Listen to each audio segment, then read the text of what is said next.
మొదటి దొంగతనం ఏమో విగ్రహాచరణ, రెండో దొంగతనం ఏమో విశ్రాంతి దినము, 3, 4, 5, 7 వరకు చెప్పాలనుకున్నాం. మూడో దొంగతనం ఏమో దేవుడిది దొంగిలిస్తున్నారు. దేవుడు దొంగిలించే దొంగలు ఉన్నారా? లేరా? లేరా? లేరా? ఉన్నారు లేదా చెప్పండి. ఉన్నారంటే తిప్పక్కర్లేదు, లేరంటే తిప్పుతాను. ఉన్నారా లేదా? దేవుడు దొంగిలించేటువంటి వ్యక్తులు ఉన్నారా? దేవుడు చెంతకి చేరవలసిన దాన్ని దొంగిలించేటువంటి వ్యక్తులు ఉన్నారా? నేనైతే మాట మాట్లాడడానికి అసలే ఇష్టపడలేదు. ఎందుకంటే నా పరిచయంలో 2023 సంవత్సరంలో ఒకవేళ ఇప్పుడు మాట్లాడితే ఇది 3వసారి మాత్రమే.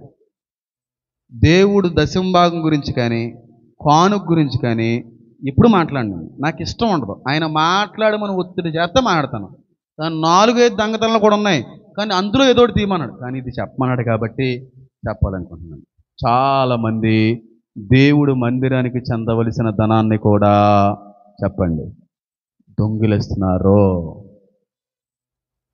2 ఉన్నాయి రెఫరెన్స్లో, ఒకటి బాగుంటుంది.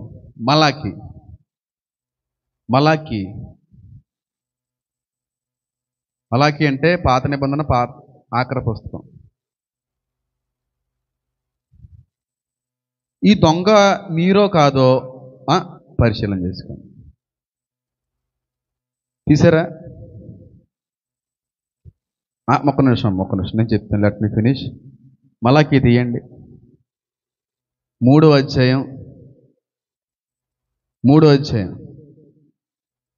10వ వచనం చదవండి ఒకసారి. నా మందిరములో ఆహారం ఉండునట్లు 10వ భాగమంతయు మీరు నా మందిరములోకి తీసుకొని రండి. దీన్ని చేసి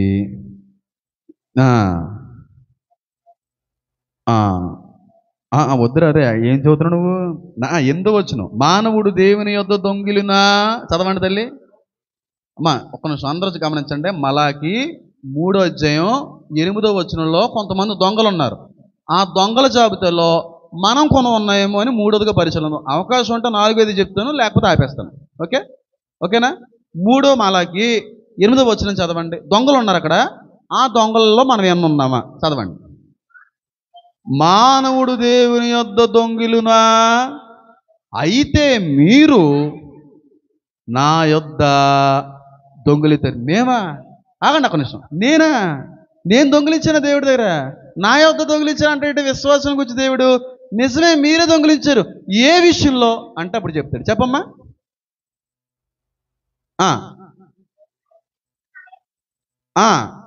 దేని విషయంలో అంటే చదవండి. మేము నీ యొద్ద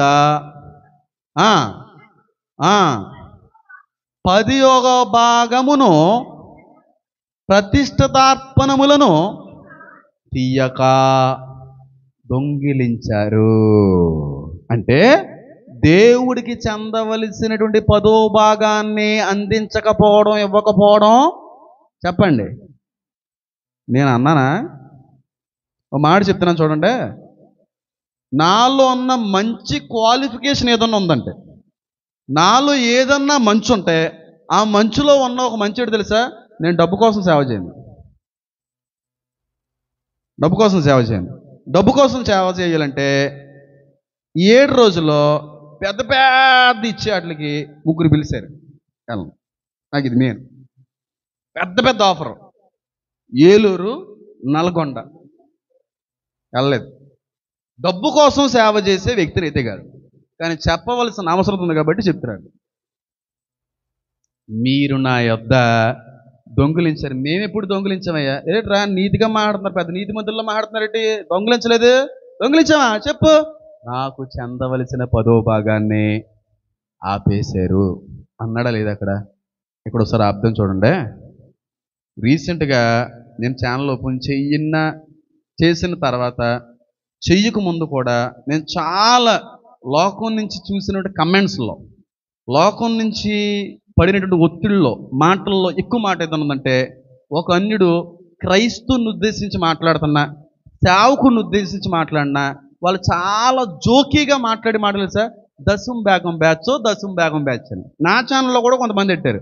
దశం బేగం బ్యాచ్, దశం భాగం కోసం ఎన్ని పాటలు నోటితో లాగేస్తాను. ఇలాగ క్రైస్తవులకి, క్రైస్తవ సేవకులకి దశం భాగం అనేటువంటి ఒక పాపం లాగా, ఒక తప్పులాగా ఒక ముద్ర అయితే అన్ని వేస్తారు, లోకం వేస్తారు.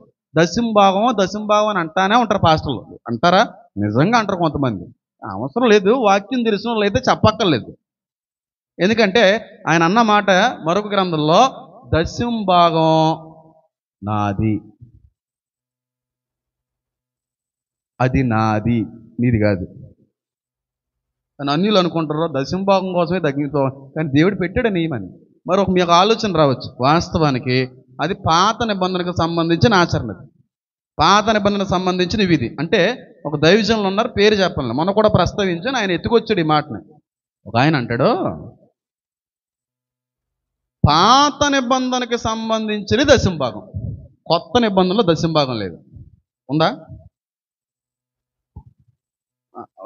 లెట్ మీ ఫినిష్ అమ్మా. ఒక క్వశ్చన్ వేస్తాను, క్లారిఫై రావాలి మీకు. అసలు దశం భాగం అనేది కొత్త నిబంధన కాలానికి సంబంధించిన వాళ్ళు ఇవ్వాలా, ఇవ్వక్కర్లేదా? ఇది పాత నిబంధనలో మాత్రమే రాయబడింది. కొత్త నిబంధనలో నువ్వు ఆత్మలో వర్ధిల్లు కొలిది చేయండి, నీ హృదయ ప్రేరణ కొలిది ఇవ్వండి అని అన్నాడు తప్ప దశం భాగం అని ఎక్కడ లేదు.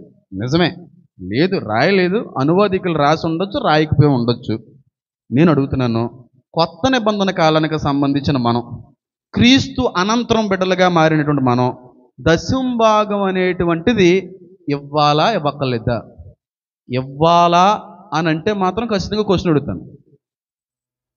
ఇవ్వాలా, ఇవ్వక్కర్లేదా? ఇవ్వాలా, ఇవ్వక్కర్లేదా? పాత నిబంధనలో దశం భాగం ఉంది, కొత్త నిబంధనలు లేదు. దశం భాగం అనేటువంటిది పాత నిబంధనకు సంబంధించిన లేవీలకు మాత్రమే దేవుడు సిద్ధపరిచాడు. పాత నిబంధనకు సంబంధించిన యాజకుల కొరకు మాత్రమే దేవుడు దశం భాగం అనేది పెట్టాడు. కొత్త నిబంధన కాలంలో దశం భాగం లేదని కొంతమంది పెద్ద విజయులు చెప్పారు. మరి అది ఎంతవరకు నిజమో వాళ్ళకి మరి ఆ ఇంకిత జ్ఞానమో, ఆలోచన జ్ఞానమో, లేకపోతే దైవికమైన జ్ఞానం లేని కారణాన్ని బట్టి అన్నారో లేదో నాకు తెలియదు. నేను మళ్ళీ అడుగుతున్నాను, అసలు క్రైస్తవులుగా, ప్రస్తుత క్రైస్తవులుగా దశం భాగం ఇవ్వవలసిన అవసరం ఉందా లేదా? నేను అంటాను, ఖచ్చితంగా ఇవ్వాలి. 100%కి 200% ఇవ్వాలి. నీకు ఎలా తెలుసు అంటే, నేను అనలేదు, యేసయ్య అంటాడన్నమాట. కొత్త నిబంధన కాలానికి సంబంధించిన యేసయ్య అంటాడో ఒకే ఒక మాట. పరిశీలి వచ్చి జాతికేనండి, ఈయన్నేదో రకంగా తప్పుపడదాం, ఈయన్నేదో రకంగా ఇబ్బంది పెడదాం, ఆ సైరస్ ముందు ఖచ్చితంగా ఏదో రకమైన రీతిలో ఈయన్ని బ్యాడ్ చేసి ఆ రాజుగారికి అప్పచెప్తే తప్ప, కైజర్ తెలుగులో కుదరదని చెప్పి పరిశీలందరూ కూడా గుమ్ముకూడి ఒక నాణ్యాన్ని చూపిస్తారు. నాణ్యాన్ని చూపిస్తే ఇది ఎవరికి ఇవ్వాలి? కైజర్కి ఇవ్వాలా, దేవుడికి ఇవ్వాలా? ఇవ్వాలంటే యేసయ్య అంటాడు, కైజర్కి ఇవ్వవలసిన దాన్ని కైజర్కి, దేవుడికి ఇవ్వవలసిన దాన్ని దేవుడికి. దేవుడికి ఇవ్వవలసిన దాన్ని దేవుడికి ఇవ్వి అని అంటే దేవుడికి ఏం ఇవ్వాలని ఉంది? మరి ఆ జ్ఞానం కూడా లేదా? నానా వదిలే, నిన్ను విమర్శించుతానా కదా పనిపోలేండి. కైజర్కి ఇవ్వవలసిన దాన్ని కైజర్కి ఇవ్వండి, దేవుడికి ఇవ్వవలసిన దాన్ని దేవుడికి ఇవ్వండి. దేవుడికి ఏమి ఇవ్వాలని ఆ ధర్మశాస్త్రంలో రాయబడింది. 10వ భాగం. ఏం చెప్పాలి ఎంతకంటే? ఇంకా బాగా అర్థమయ్యేలా చెప్పనా? యేసయ్య కూడా దశమ భాగం తీసుకున్నాడు. నేను అబ్రహాము కంటే కూడా ముందు ఉన్నా, నమ్మరా? యేసయ్య చేతులతో దశమ భాగం తీసుకున్నాడు. ఆయన ఎవరో కాదు, పాత నిబంధనలో మెల్కీసెదెక్, షాలేము రాజా అని ఉంటుంది. షాలేము అనే ఊరు ఇప్పటికీ కూడా ఎప్పటికీ దొరకని ఊరుగానే ఉంది. షాలేం అనే ఊరే లేదు. షాలేం సమాధానము, షలోం. నేను అబ్రహాము కంటే కూడా ముందు ఉన్న చెప్పనా వద్దమ్మా? ఈ వద్దా అదేనా? దశంభాగం ఇచ్చే వాళ్ళకి ఈ వాక్యం కావాలి, నచ్చుతుంది చెప్పండి. ఇవ్వని ఒక్కలు ఆపేయండి. ఏసే అంటాడో మళ్ళీ ఇంకోసారి చెప్తున్నా చూడండి. దశంభాగం కొత్త నిబంధన కాలానికి సంబంధించిన వాళ్ళు ఇవ్వాలి, అవసరం లేదంటే ఏసే ఒకటన్నాడు సింపుల్గా, కైజర్కు చెందవలసిన దాన్ని కైజర్కి ఇవ్వండి, దేవుడికి చెందవలసిన దాన్ని దేవుడికి ఇవ్వండి. దేవుడికి ఏమి ఇవ్వాలని చెప్పి బైబిల్లో రాయబడింది. కొన్ని ఆల గ్రంథంలోనే ఆధర్మశాస్త్రంలో రాయబడిందే, ఏమి వద్దు నా 10వ భాగం నాకు ఇచ్చేసి 90 భాగం నువ్వు ఏం చేసుకున్నా పర్లేదు, అదే దేవుడు అడిగాడు. పైగా యేసయ్య కూడా దశంభాగాన్ని పొందుకున్నాడు తన చేతులతో. ఎప్పుడు అంటే ఆయన అన్న మాట, నేను అబ్రహాము కంటే కూడా ముందున్నవాడిని, నేను ఈ రాళ్ళుతో పిల్లల్ని కనిపించగలను, నేను పుట్టించగలను అంటాడు ఆయన. అబ్రహాం గొప్పడు అంటారేట్రా? అబ్రహాం అబ్రహాం అబ్రహాం అంటారేటి? అబ్రహాం మా తండ్రి, అబ్రహాం మా తండ్రి అంటారేటి? నేను అబ్రహాం కంటే గొప్పనే. అబ్రహాం కొడుకే పుట్టాడు, నేను రాళ్ళుల్లో నుంచి సంతానం తీసుకొని రాగలను, నేను రాళ్ళుల్లో నుంచి పిల్లలు పుట్టించగలను అంటాడు ఆయన. అబ్రహాము కంటే కూడా ముందున్నవాడిని అంటాడు. ముందున్నాడండి? పాత నిబంధనలు వేసే ఉన్నాడా? పాత నిబంధనలు వేసే ఉన్నాడా? ఉన్నాడో. ఆయన దశంభాగం తీసుకున్నాడో నీకు ఎలా తెలుసు? అబ్రహాము తన తమ్ముడైన లోతుని సొదోము గొమొర్రా 5 రాజుల్లో నుంచి విడిపించి వాళ్ళ చేతుల్లో నుంచి తప్పించి అవన్నీ మోసుకొస్తున్న సమయంలో షాలేము రాజు అనే మెల్కీదెదెక్ ఎదురవుతాడు. అప్పుడు అబ్రహాం ఏం చేస్తాడంటే, అబ్రహాము యొక్క భాగంలో, అబ్రహాము యొక్క సామాగ్రిలో 10వ వంతు మెల్కీజెదెక్ ఇచ్చెను. ఆ మెల్కీజెదెక్కే యేసయ్య. ఎక్కడి నుంచి వచ్చో? షాలేము అంటాడు. ఇప్పటికి షాలేము అన్న ఊరు లేదు. సమాధానకర్త అనే పేరైతే ఉంది. షాలేము అనే పట్టణానికి సమాధానం అని అర్థం. అక్కడి నుంచి వచ్చినాడు ఎవరో? సింపుల్ అండి. చేద్దాం ఒకసారి.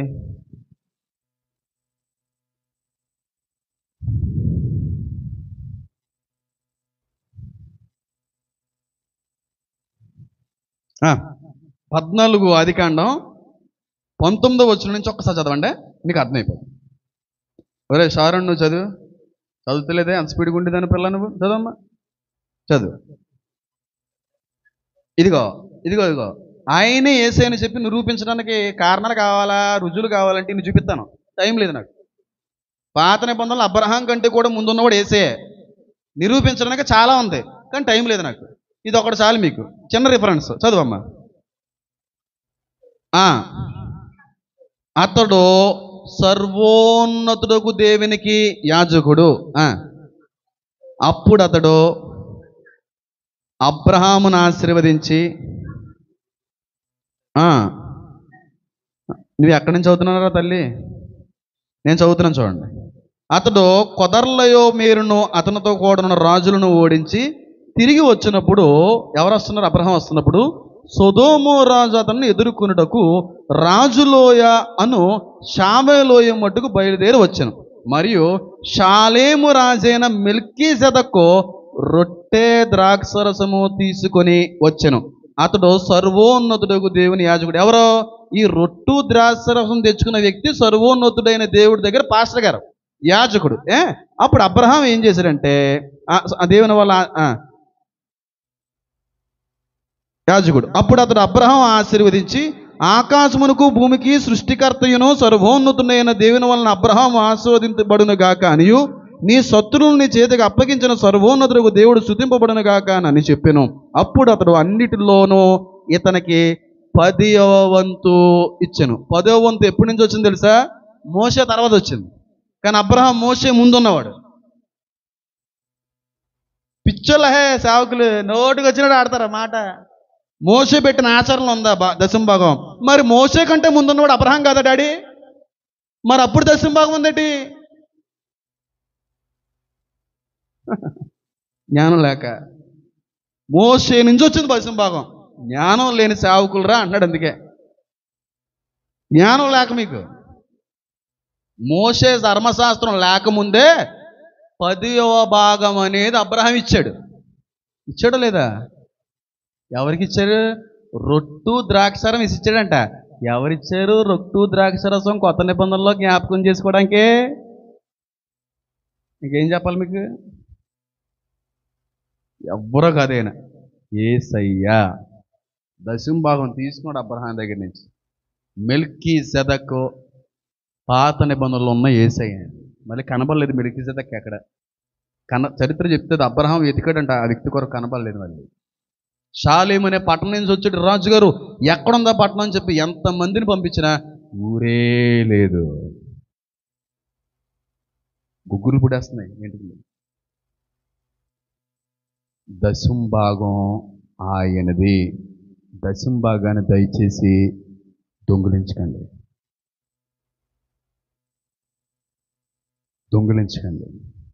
మళ్ళీ ఇందాక రండి, మహిళకి 3 చదవండి ఒకసారి, అయిపోద్ది.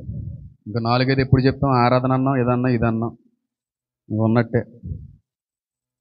చదవండి, ఆ మాట చదవండి కదా ఒకసారి.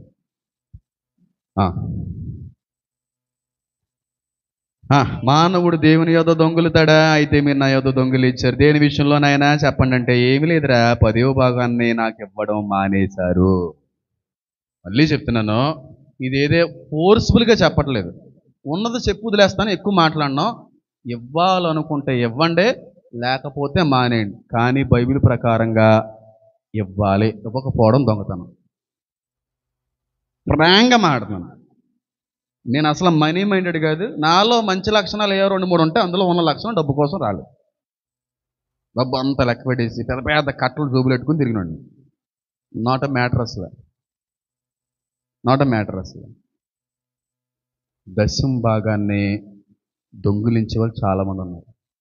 ఆయన ఏం అడగట్లేదండి. నువ్వు కష్టపడింది ఉంటుంది చూడు, కష్టపడిన దాంట్లో వచ్చిన వెంటనే 10వ భాగం తీసేసి 90% నువ్వు తినే. ఏమంటే దశమ భాగం ఎత్తే ఆయనకేం వస్తుంది? ఆయనకి ఏం రాదో, నీలో ఉన్న కృతజ్ఞతాభావం బయటపడదు. ఆయన మీద ఎంత నమ్మకంగా పనిచేస్తున్నావు అనేది ఆయన తెలిసి వస్తుంది.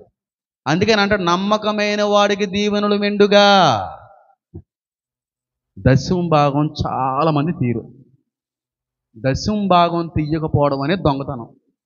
వారి జీవితంలో వర్ధిల్లింపు ఉండదు. ఆయన ఏం అడుగుతలేదు. నీ కష్టార్జితంలో 10% తీసి 90% వాడుకో. ఎలా తీయాలి పాస్టర్ గారు, ఎలా వాడాలి పాస్టర్ గారు అంటే, నాకు నా తాతయ్య గారు, నాకు నా పితరులు నేర్పించిన అనుభవం. జీతం పడిన వెంటనే జీతంలో రూపాయి కూడా ఖర్చు పెట్టకుండా ఫస్ట్గా ఆయన తీయాలి. ఆయనకి తీసిన తర్వాత నువ్వు ఖర్చు పెట్టాలి. కానీ చాలామంది చేసే తప్పేడు తెలుసా? దశమ భాగం తీస్తారో కానీ అది దేవుని సన్నిధికి చేరక మునిపే వాళ్ళు డబ్బులు ఖర్చు పెట్టుకుంటారు. అది తప్పది. ఆయన సన్నిధికి చేరిన తర్వాత మిగిలిన నువ్వు ఖర్చు పెట్టాలి. చాలామంది దశమ భాగం తీస్తూ ఉంటారో, డబ్బులు అవసరత ఉన్నప్పుడు దశమ భాగాన్ని ఖర్చు పెడతా ఉంటారా? మా అమ్మ ఉండేది అలాగా. దేవుడు కొడితే అడుక్కుంది. చాలా నమ్మకస్తుడు మా తల్లి. ఎంత క్లిష్ట పరిస్థితికి వెళ్ళిపోయిందంటే మా కుటుంబం అంత క్లిష్ట పరిస్థితికి వెళ్ళింది. చాలా నమ్మకంగా దశమ భాగం ఇస్తుంది. తీసి ఒకనొక రోజులో ఏదో 10 రూపాయలు కరెంటు బిల్లులో తక్కువేని అని తీసుకొచ్చి పెడితే 3 సంవత్సరాలు రూపాయలు లేకుండా చేసాడు దేవుడు. దొంగతనం అది. ఆయనది ఆయనకే. ప్రతిష్ఠితార్పణ అన్నాడు, ప్రతిష్ఠించింది. మనం ముట్టకూడదు. చాలామంది చేసే తప్పు చెప్తున్నా చూడండి. దశమ భాగం చాలా నమ్మకంగా తీస్తారండి, కానీ ఆ నమ్మకంగా తీసిన వెంటనే దేవుడికి అందించరు, లేట్ చేస్తారు. లేట్ చేయడం తప్పని నేను అనట్లే, కానీ మిగతా డబ్బులు ఈ లోపల వాడుకుంటే అది తప్పు. ఫస్ట్ ఆయనకిచ్చి మిగతా వాడాలి. ఫస్ట్ పక్కన పెట్టి మిగతా వాడకూడదు, ఇచ్చి వాడాలి. తీస్తారో అవసరానికి డబ్బులు లేవని వాడతారో, దొంగతనం అది. దశం భాగం అంటే మీ కష్టార్జితంలో వ్యాపారం కావచ్చు, వ్యవసాయం కావచ్చు, ఉద్యోగం కావచ్చు, నెలసరికి ఎంతైతే నీకు రాబడి వస్తుందో ఆ వచ్చిన రాబడికి ప్రార్థన చేయండి. ఆ వచ్చిన ధనానికి ప్రార్థించండి. ఇచ్చావు నాయన, ఈ రోజున దశం భాగం మా ఇంటికి, ఆ కానుక ఆ డబ్బు మా ఇంటికి చేరిందంటే నీ కృప అని చెప్పి ఆ డబ్బుకి ప్రార్థన చేసి అందులో 10 భాగం తీయండి. అంటే 100 రూపాయలు వచ్చినాయా, 10 రూపాయలు తీసేయండి, 90 రూపాయలు పక్కనట్టండి. ఫస్ట్ 10 రూపాయలు దేవుడి సన్నిధికి పంపించండి. పక్కనెట్టుకుని 90 రూపాయలు వాడకండి. బలిపీఠం కడుతున్నప్పుడే పనిముట్టు అనేది తగలన రాయి కావాలన్నాడు ఆయన. అంత శ్రేష్టమైనది కావాలంటాడు ఆయన. ఇచ్చే కానుక వాడింది అయితే తీసుకుంటాడా? వచ్చే కష్టార్జితం వాడిన తర్వాత తీసుకుంటాడు నువ్వు అనుకుంటున్నావా? కట్టే బలిపాటానికి సంబంధించిన రాయికి పల్లిముట్టు కూడా తగలకూడదు. అంత శ్రేష్టమైనదని అందిస్తాడు. ఎందుకంటే ఆయన ఇచ్చేది కూడా అంత శ్రేష్టంగా ఉంటుంది. దశమ భాగం విషయంలో చాలామంది ఫెయిల్ అయిపోతున్నాం. నేను ఎంత ఇస్తాను చెప్పనా? నమ్ముతారా? ఒకప్పుడు దేవుడికి మొత్తం ఇచ్చేసేవాడిని. కానీ కొంతమంది సేవకుల మాటను బట్టి, దేవుని ప్రేరేపణ బట్టి నా మూలంగా పోషించబడాలి అని చెప్పి నేను వేరే మార్గంలో పోషించబడుతుంటే వాడి గర్భాలు మూసేసి చంపేశాడు. చివరి చేసి ఆయనే దిక్కాడు. 60% తీస్తా, 60%, 2024 నుంచి 70, 30%లో అవసరమైతే నాకు, మిగతా దేవుడికి. 60%. నా జీవితంలో లోటు అనేది లేదు. నా జీవితంలో లేనిది అనేది రాదు. నా జీవితం అన్నీ ఉన్నవారి కంటే బాగుంటుంది. లైఫ్ అంటే ఏంటో నా జీవితం చూసి నేర్చుకోసాను. 60%. మా తాత 70%, 80% తీద్దామన్న సమయం చచ్చిపోయాడు. నువ్వు ఆత్మలో వర్ధిల్లు కొలిది అన్ని విషయాల్లో వర్ధిల్లాలి. 10% ఈజ్ నాట్ ఎ మ్యాటర్. కానీ ఆత్మలు ఎదిగితే తీయడంలో తప్పులేదు. కానీ నువ్వు తీయడు అధిగమిస్తే వచ్చేది కూడా అంత అద్భుతంగా ఉంటుంది. Don't make it as a 10% only. ఒకవేళ తీయాలి, 20 తీయాలనుకోవడం తప్పులేదు. కానీ తీసి శోధించు. ఆకాశవాకిని విప్పి పట్టజాలనంత విస్తారంగా దీవిస్తాను. ఉందా అక్కడ వచనంలో? చదువు మమ్మీ ఒకసారి చూడండి. దశమ భాగం ఇస్తే ఎలా దీవిస్తాడో చెప్తాను. చదవమ్మా. దీన్ని చేసి, దేన్ని చేసి? మీ కష్టార్జితంలో ఉన్న దాన్ని నమ్మకంగా 10వ భాగం ఇచ్చి నన్ను శోధించిన ఎడల. శోధించడం అంటే పరీక్షించిన ఎడల. నేను ఆకాశ వాకిండ్లు విప్పి పట్టజాలనంత విస్తారంగా దీవెనలు ఏం చేస్తాడో తెలుసా? ఎత్తానని లేదు, కుమ్మరిచ్చేస్తాడంట. ఇస్తాను అని లేదు, కుమ్మరింపు అనే పదం దేవుడికి ఎప్పుడు ఉపయోగిస్తారు తెలుసా?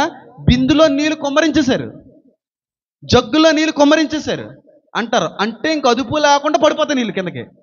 అంత గొప్పగా దీవింతాడమ్మా. నిజంగా దేవుడికి ఇవ్వాలి అనే ఆలోచన అనుభవంతో కానీ దశమ భాగం తీయి నమ్మకంగా సంవత్సరం చూడు. సంవత్సరంలో నువ్వు ఏ విషయంలో అయినా సరే వర్ధిల్లకపోతే జీవితంలో దేవుడికి దశమ భాగం అవ్వదు. 60% తీస్తా. 20, 24, 70, 90, 1% చాలు తినడానికి. నాకు ఆ స్టేజ్కి వెళ్ళాలి. నాకు నేను 10% నుంచి 20కి వెళ్ళిన తర్వాత నా లైఫ్ మారింది. 20 నుంచి 30కి వెళ్ళిన తర్వాత అన్ని విషయాల్లో వర్ధిల్తాను. ఇచ్చే కొలది వర్ధిల్తాను నేను. అది నీ ఆత్మీయ పరిపక్వతకు సంబంధించింది. కానీ 10% మాత్రం డెఫినెట్గా ఇచ్చేయాలి. ఖచ్చితంగా తీసేయాల. తీసి మందిరానికి చేరాలి. తీసి లేట్ చేయకండి, అది వేస్ట్ అయిపోద్ది. తీసి అందులో ఖర్చు పెట్టకండి, ఆ దొంగతనం అయిపోద్ది. మీకు మాట చెప్పనా? దశమ భాగం ఎంతమంది ఇస్తున్నారో అని అడగను. ఎందుకంటే ఇవ్వని వాళ్ళందరినీ కూడా కించపరిచినట్టుగా ఉంటుంది. కానీ దశమ భాగం ఇవ్వడం అనేది కానీ అలవాటు అవుతే ఇవ్వడం మాత్రం మానలేరు. దశమ భాగం ఇవ్వడం అనే దాన్ని బట్టి ఆ తృప్తిని అనుభవిస్తే ఇవ్వడం మానలేరు. లైఫ్ అంత గొప్పగా ఉంటుంది. నమ్మకంగా ఉండండి అమ్మ. 10% తీయలేకపోతున్నాం దేవుడికి. వందలు 10 రూపాయలు అడుగుతున్నాడు. 10 రూపాయలకి ఆయనకి ఏం వచ్చేది? నమ్మకాన్ని పరీక్షిస్తున్నాడో, కృతజ్ఞతనైన పరీక్షిస్తున్నాడో. నీ జీతం పడిందా? వ్యవసాయంలో లాభం వచ్చిందా? వ్యాపారంలో చేతి డబ్బు వచ్చిందా? వెంటనే తీసేయి. ప్రభువా ఇది నీది, నువ్వు ఇచ్చమన్నా కదా, అదిగో మందిరం నీకు ఇచ్చేసాను, మిగతా నాది. ఏం చేసుకుని అడగడే. యూదులకైతే 23.5 అదొద్దు, 10% ఈజ్ ఓకే అన్నాడు ఆయన. ఎందుకంటే ఏసై తీసుకుని 10. ఆత్మలో వర్ధిల్లు కొలది ఇవి. ఆ వర్ధిల్ని పేట కూడా చూపిస్తాను. మీరు నమ్మండి నమ్మపోండి. ఒక హైందవేత్త, ఒక పీఠాధిపతి, ఆయన పేరేడు చెప్పనా? పేరు ఎదురా ఏట్రా బాబా ఆయన పేరు? పీఠాధిపతి కర్ణాటక ఎక్కడ ఉంటాడు ఆయన? పేరు ఏందో నాకు తెలియదు. ఆయన ఒక వీడియో పెట్టాడండి, నా దగ్గర ఉంది, అది షోటి. అమ్మాయి happy new year, happy new year అప్పుడే మొదలైపోయింది మెసేజ్. వీడియో చూపిస్తానే.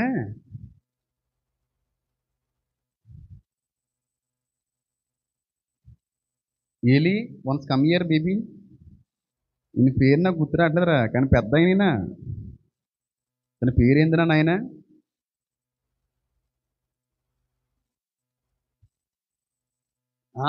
నేను అన్నా అందాక నుంచి బాబు, నిత్యానంద స్వామి గారి పెద్ద మఠాధిపతి, పీఠాధిపతి. ఆయన ఒక ఇంటర్వ్యూ ఇస్తూ ఒక మాట అన్నాడండి. నాకు వీడియో దొరికింది, అది నా దగ్గర ఉంటుంది, నేను వినిపిస్తాను. ఆయన అన్న మాట వినిపిస్తాను చూడండి, తర్వాత మీకు అర్థమైపోతుంది. దశమ భాగం ఎంత పాపులరో నీకు అర్థమవుతుంది. నీకు ఎంతకంటే పెద్దగా అవసరం లేదు, నేను వినిపిస్తాను చూడండి. మై ఎక్స్పీరియన్స్, ఆయన అనుభవాలను చెప్పేది చూడండి. క్రిస్టియన్స్ రెగ్యులర్లీ ఏ క్రైస్తవులు అయితే ప్రతి నెల కూడా నమ్మకంగా దశమ భాగం ఇస్తూ ఉంటారో, 10th of their yearning to church, వాళ్ళు చాలా రిచ్ లైఫ్ ను అనుభవిస్తున్నారు. being more richer than the Christians who don't tithe. It's a 7 different university studies. I tell you from my experience. ఆయన అన్న మాట తెలుసా? ప్రపంచంలో గొప్ప స్థానాల్లో ఉన్న వ్యక్తులు ఎవరు ఉంటే క్రైస్తుల్లో దశమ భాగం ఇచ్చేవాళ్ళు. క్రైస్తుల్లో ఎవరైతే దశమ భాగం ఇస్తున్నారో 7 రెట్లు ఎక్కువ దీవించబడ్డారంట. అది నేను చెప్పేది కాదు, ప్రపంచంలో 7 స్టడీస్ చెప్పినాయి అంట. 7 స్టడీస్, 7 బృందాలు దశమ భాగాలు ఇచ్చే వాళ్ళ మీద, దశమ భాగం ఇవ్వని వాళ్ళ మీద పరిశీలన చేస్తే 7 బృందాలు ఇచ్చిన నివేదిక ఏంటి తెలుసా? దశమ భాగాలు ఇచ్చిన క్రైస్తవులు ఇవ్వని క్రైస్తవుల కంటే ఒక మెట్టు పైన ఉన్నారంట. చాలా రిచ్ లైఫ్ అంట వాళ్ళది. అది నేను చెప్పలేదు, నిత్యానంద స్వామి చెప్పాడు.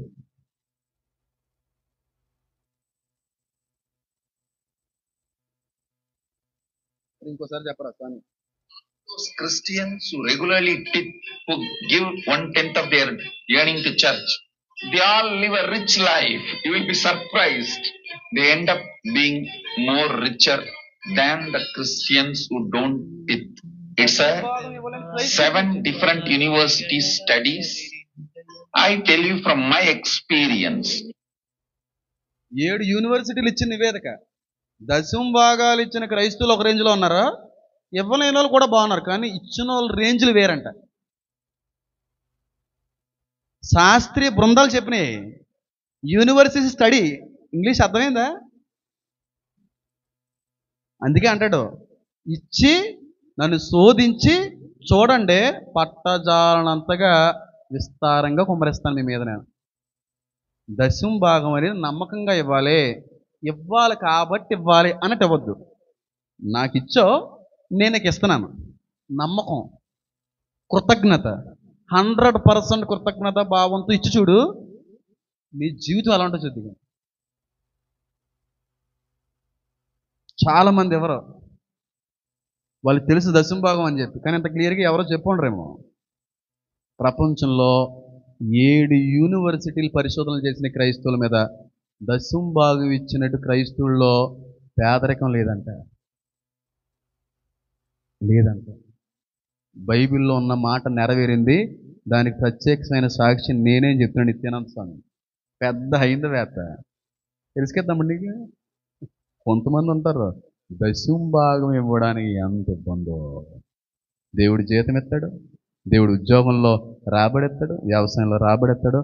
10% తీయడానికి ఆపోజిట్ కబుర్లు చెప్తారు వీళ్ళు. అమ్మ బాబు, ఎన్ని కబుర్లు చెప్తారు బాబు. దేవుడు ఎప్పుడైనా ఇచ్చిన మొహమే నీ మొహం తాగలయ్యా.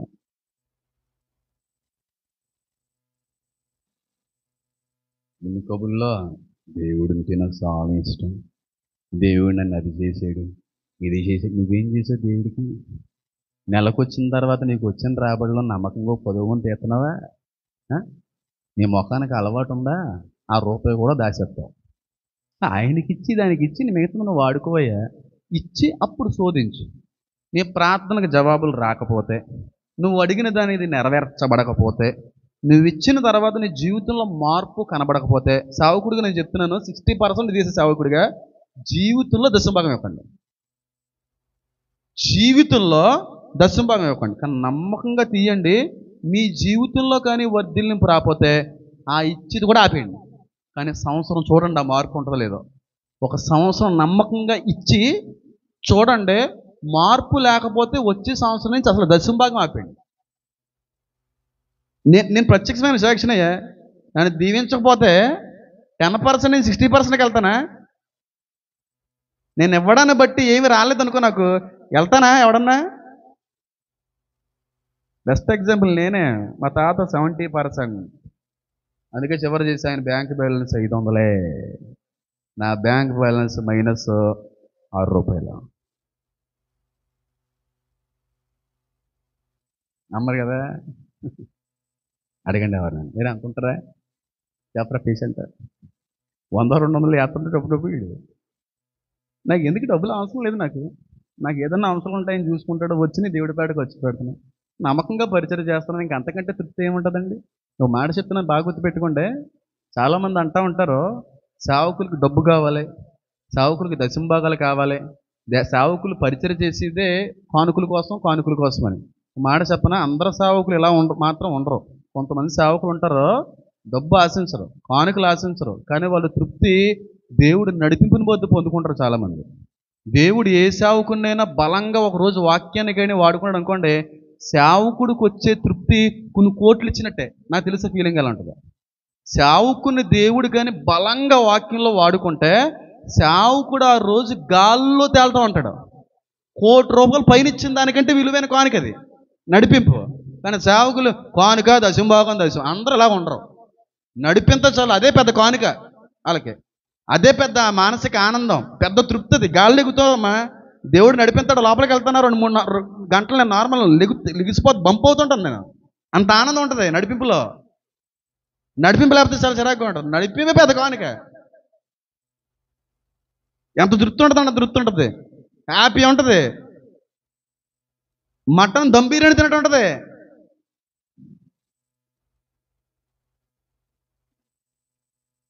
మళ్ళీ చెప్తున్నాను, నమ్మకం ఉండు. 2024 సంవత్సరం నుంచి వీలైతే ఆయనకి ఇవ్వాల్సింది ఆయనకి ఇచ్చేసి, నువ్వు వచ్చుకోబెట్టుకోవాల్సింది నువ్వు వచ్చిపెట్టుకో. ఓ సంవత్సరం ట్రై చేయి. ఈ సంవత్సరం ట్రై చేసిన తర్వాత కూడా ఏమీ బాగోలేకపోతే ఆ ఇచ్చేది కూడా మాని ఇచ్చి చూడు, విస్తారమైన రీతిలో ఆకాశ వాకిళ్ళు విప్పి చూపుతానంటాడు ఆయన. దశంభాగం అనేది కొత్త నిబంధన కాలానికి సంబంధించిన బిడ్డలు కూడా ఇవ్వాలి. మళ్ళీ చెప్తున్నాను, దశంభాగం ఇస్తారో కానీ మీ ఖర్చులు అనంతరం ఇస్తారు, వద్దది, అది వేస్ట్. దశంభాగం ఇస్తారు, అందులో వాడేసుకుని మళ్ళీ అందులో కలిపేసిస్తారు, వద్దది. దేవుడిదే. దేవుడిది మనం ముట్టడానికి వీలు లేదు. ఆయనకి ప్రతిష్ఠించామా, ఇదిగో నీదని తక్కువ వెళ్ళిపోవాలా. మళ్ళీ అందులో చేతులు పెట్టి కరెంటు బిల్లుకు వాడతాను, పప్పుకు వాడతాను, పాలు ప్యాకెట్ వాడతాను, మళ్ళీ నా డబ్బులు అందులో ఎట్టేస్తానంటే దొంగతనం. అది దొంగతనం. అది కానీ మళ్ళీ చెప్తున్నానమ్మా, ఆయన వివేకానంద గారు చెప్పారని నేను ఏమంటలే, కానీ నిత్యానంద స్టడీస్లో నేను కూడా చదివాను కాబట్టి అవన్నీ వద్దా, నేను చూసానే, నా లైఫే బెస్ట్ ఎగ్జాంపుల్. అడ్డొదుపు ఉండదు. ఆయన దీవులు ఎలాగుంటాయంటే నిజంగా హార్ట్ఫుల్గా ఉంది. నాట్ బై ద ఫోర్స్, ఏదో పుష్ చేసాం, ఫోర్స్ చేసాం, బాగోదు, తిట్టుకుంటారు, అయ్యద్దు. హార్ట్ఫుల్గా, మనస్ఫూర్తిగా, సంపూర్ణమైన హృదయంతో ఆయన ఈరోజు నేను కష్టపడ్డానంటే ఆరోగ్యం నువ్వు ఇచ్చింది, ఈరోజు నేను కష్టపడ్డానంటే ఆయుష్ నువ్వు ఇచ్చింది, ఈరోజు ఆ బ్యాంకులో 4 రూపాయలు పడ్డాయంటే కూడా అది నీ కృపే, ఊపికి నువ్వు ఇచ్చావు, కష్టపడేది నీది నువ్వు, కాబట్టి నీకు ఇవ్వాల్సి నీకు ఇచ్చేస్తున్నాను అని చెప్పి ఇవ్వండి. 2024 సంవత్సరం నుంచి దశమ భాగాలను ఎవరన్నా దొంగిలించిన వ్యక్తులు ఉంటే అది మానుకొని 2024 సంవత్సరం జస్ట్ ట్రై చేయండి. మార్పు కనబడకపోతే ఇచ్చి కానుక కూడా ఆపేయండి. ఎవడో చెప్పండి సాగుకు, నేను చెప్తాను. నమ్మరా, 60% ఇస్తానమ్మా నేను, 70% 80 చెప్తానంటే సమయం చచ్చిపోయాను. 90 చదవను కాల్గేట్ కంపెనీ కూడా ఇచ్చేవాడు 90%. ఆయన రేంజ్కి వెళ్ళి మాట దాటేద్దాం అనుకున్నాడు. ఈయన తీసుకెళ్ళిపోయాడు, దేవుడు తీసుకెళ్ళిపోయాడు. ఆయన లైఫ్ ఎలా ఉందో ప్రత్యేకంగా చెప్పక్కర్లేదు మీకు. ఆయన చేసినట్లు మేము ఏ విధంగా అనుభవిస్తున్నామో దీవించబడ్డం నీకు చెప్పక్కర్లేదు. లోటు ఈటు ఏమీ ఉండదు, అద్భుతంగా ఉంటుంది. రిచ్ లైఫ్ ఉంటుంది, హై లైఫ్ ఉంటుంది, లోటు ఉండదు, చాలా ఉన్నతమైన రీతిలో దేవుడు నిలబెడతాడు. నేను అంటున్న మాట కాదు, వాక్యం చెప్పింది. విస్తారమైన రీతిలో కుమ్మరిస్తాడంట. కుమ్మరింపే ఆ దీవెన ఇచ్చి చూడండి. ఒకవేళ ఎప్పటి వరకు దశమ భాగాన్ని దొంగిలించిన వ్యక్తి ఏమో, నువ్వు దశమ భాగాన్ని నీ ఖర్చుల కొరకు దాచిపెట్టుకున్న వ్యక్తి ఏమో, దేవుడు ఇచ్చినటువంటి కష్టార్జితాన్ని ఇవ్వలేక మనసుని ఇబ్బంది పడి లోపల దాచుకున్న వ్యక్తి ఏమో. కానీ నిజంగా ఆ మనసులో ఉన్నటువంటి దొంగతనాన్ని పక్కన పెట్టి ఇవ్వడం మొదలు పెడితే జీవితంలో మార్పు రాకపోతే ఇచ్చేది కూడా మాని. కానీ 2024 సంవత్సరం జస్ట్ ట్రై చేయండి. 4 సంవత్సరాల్లో 10% నుంచి 60% వచ్చాను నేను. 4 ఇయర్స్లో